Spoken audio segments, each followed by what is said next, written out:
Eğer sana Osmanlı dünyasının o devasa entelektüel başkentini sorsam, muhtemelen hiç düşünmeden İstanbul dersin. Kesinlikle. Herkesin ilk aklına gelen yer orası olur. Yani çok doğal olarak ama sana dönemin o en radikal felsefi isyanlarının, işte ileri matematiği o görünmeyen alemin hukuki haklarıyla harmanlayan tuhaf ve muazzam zihinlerin yüzlerce kilometre ötede, Yeşilırmak Havzası'nın tam kalbinde mayalandığını söylesem, Hadi canım derler adama muhtemelen. aynen öyle.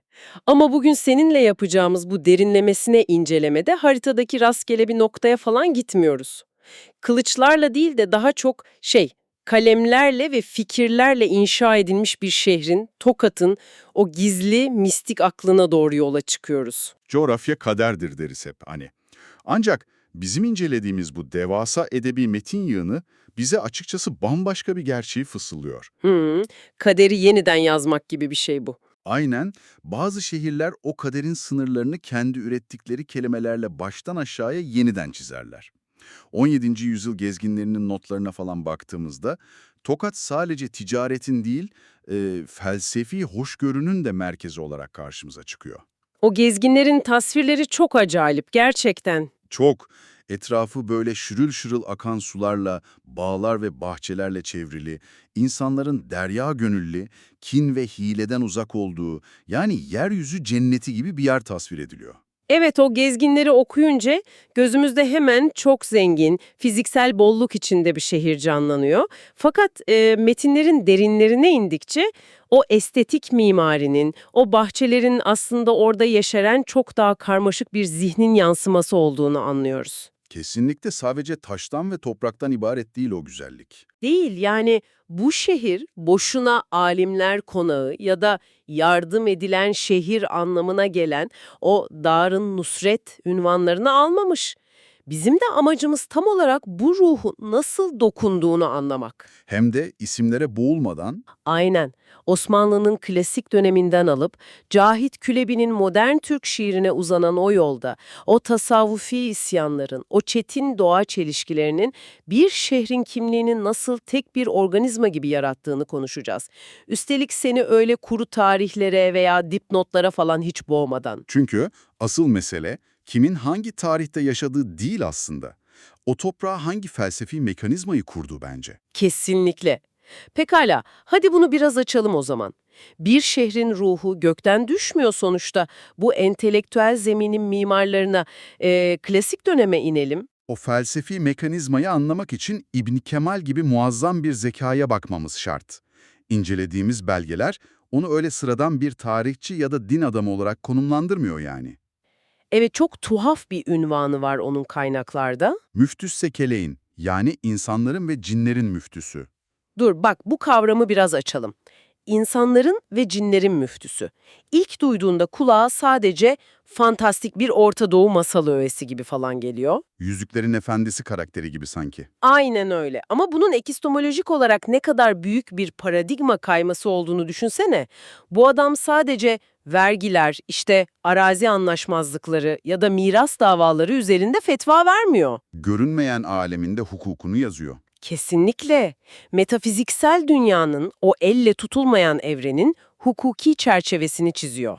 Yani görünmeyeni, görünür dünyanın katı ve rasyonel mantığıyla aynı masaya oturtuyor. Bu inanılmaz bir şey. Mesele tam da bu noktada kilitleniyor zaten. Hukuku sadece dünyevi bir araç olmaktan çıkarıp tüm yaratılışı kapsayan evrensel bir sisteme dönüştürüyor İbn Kemal. Muazzam bir sentez. Hem de nasıl. Ve bu rasyonel, analitik zihin aynı zamanda dönüp Yusuf-u Züleyha Mesnevisini yazıyor.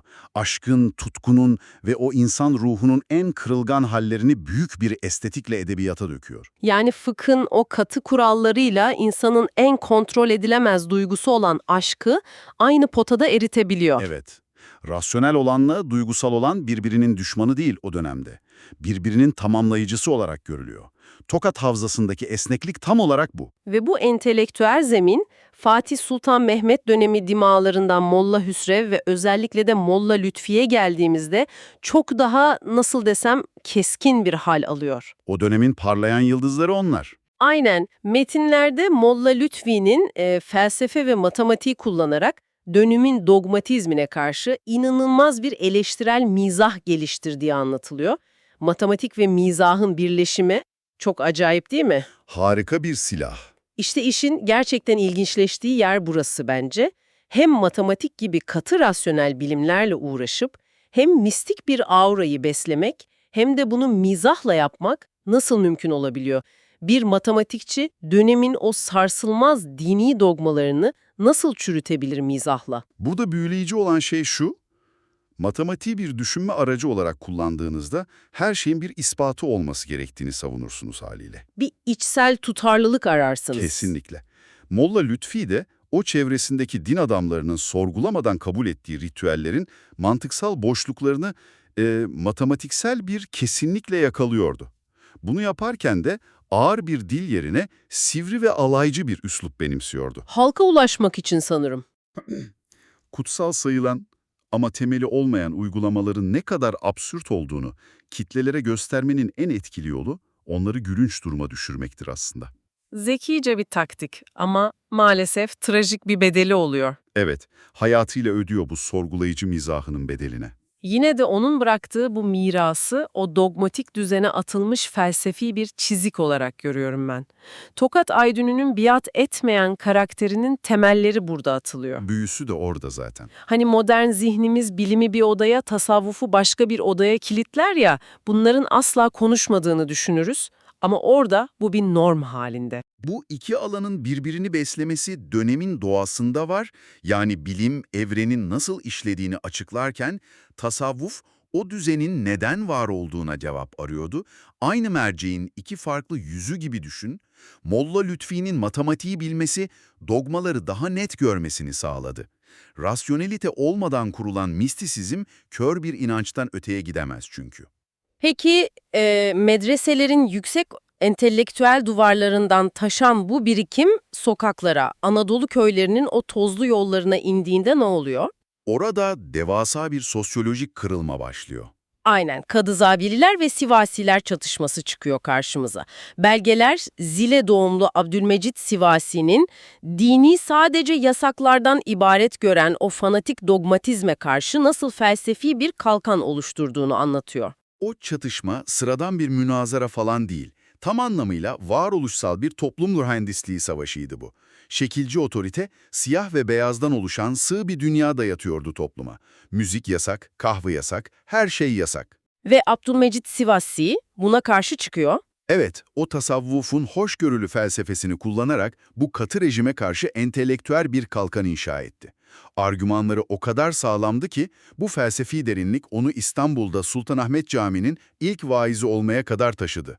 Bekle, burada kafama takılan ve beni gerçekten zorlayan bir şey var. Biz tasavvufu genelde dünyevi olanı elinin tersiyle iten, işte bir lokma bir hırka felsefesiyle sadece kendi sessiz huzurunu arayan pasif bir şey olarak biliyoruz. Genel algı o yönde, evet. Ama elimizdeki edebi silsileye bakıyorum, Tokatlı Kani çıkıp devrin elitlerini inanılmaz acımasız bir dille hiçvediyor. Sonra Sıhhati diye bir şair çıkıyor, uyuşturucu ve keyif verici maddelere karşı devasa bir toplumsal eleştiri yazıyor. Çok sert eleştiriler hem de. Eğer tasavvuf sadece içsel bir huzur arayışıysa, neden bu şairlerin dizelerinde bu kadar çok eleştiri ve isyan görüyoruz? Mistisizmi aslında dogmatik düzene karşı bir zırh olarak mı kullandılar?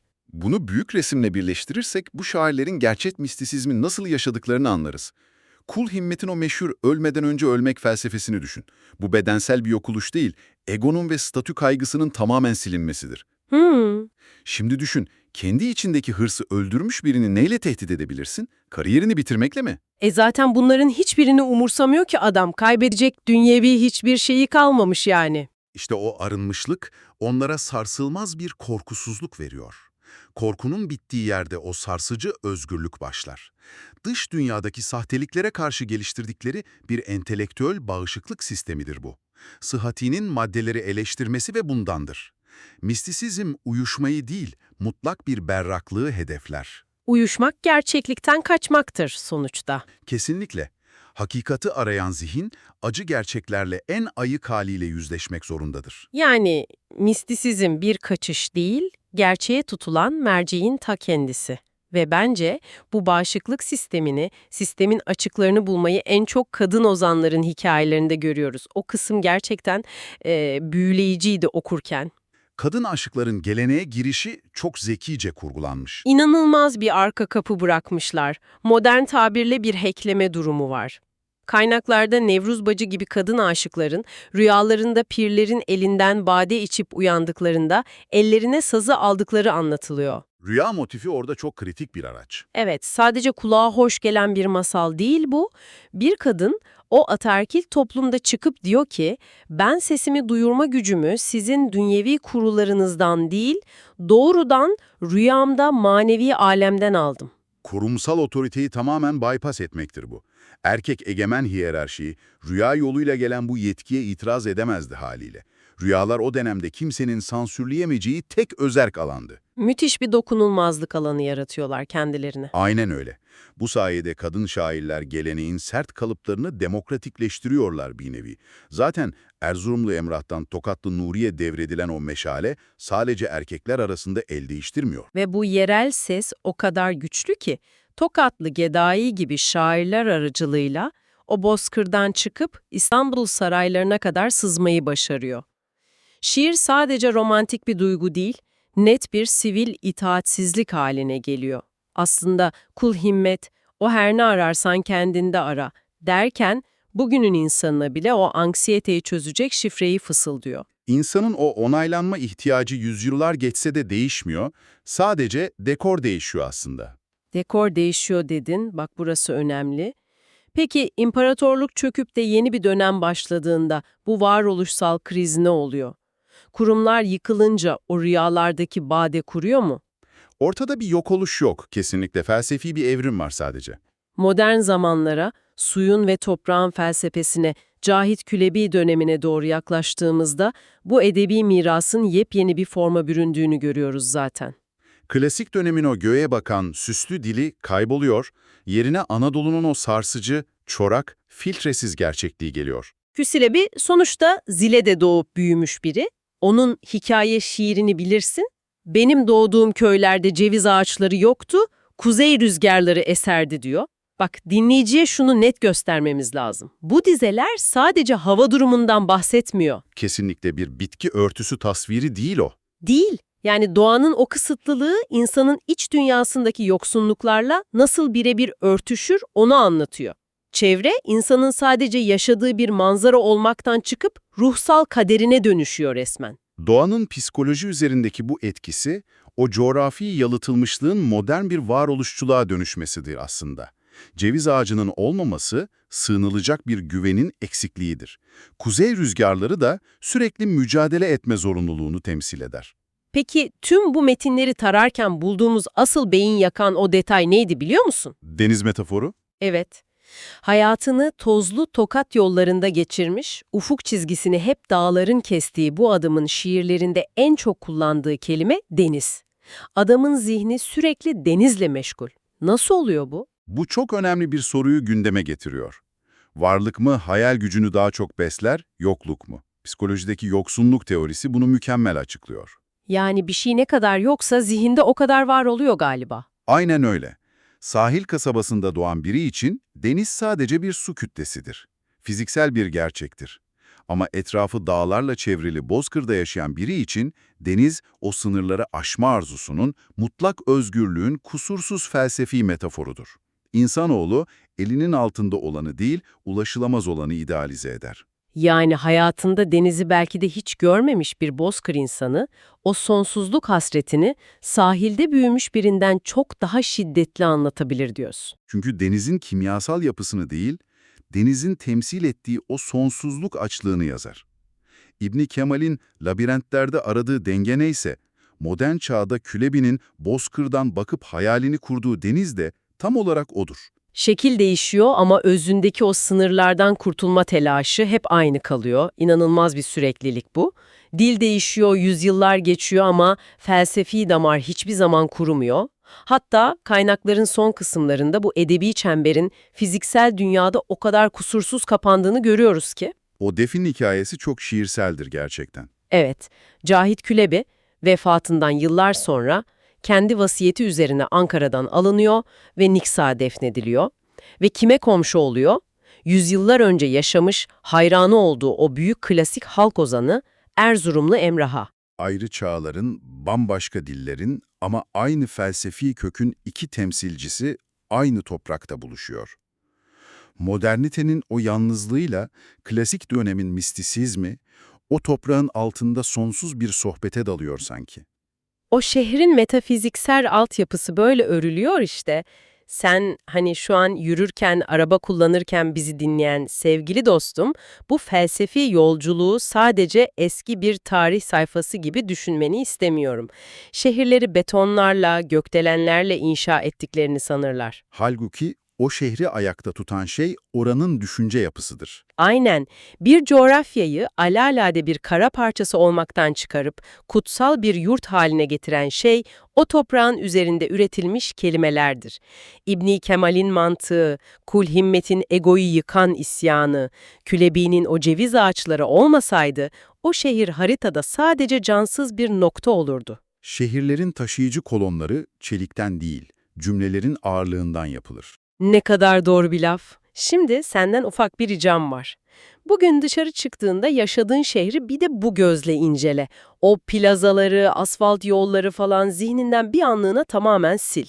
O fiziksel gürültüyü kaldırdığında geriye şehrini ayakta tutacak tek bir şiir, bir fırtına veya derin bir düşünce kalıyor mu? Eğer kendi yaşadığın yerin o mistik altyapısını sıfırdan yazmak sana düşseydi, işe hangi kelimeyle başlardın? Bunu bir düşün. Bir sonraki edebi okumamızda görüşmek üzere. Şimdilik hoşça kalın. Hoşça kalın.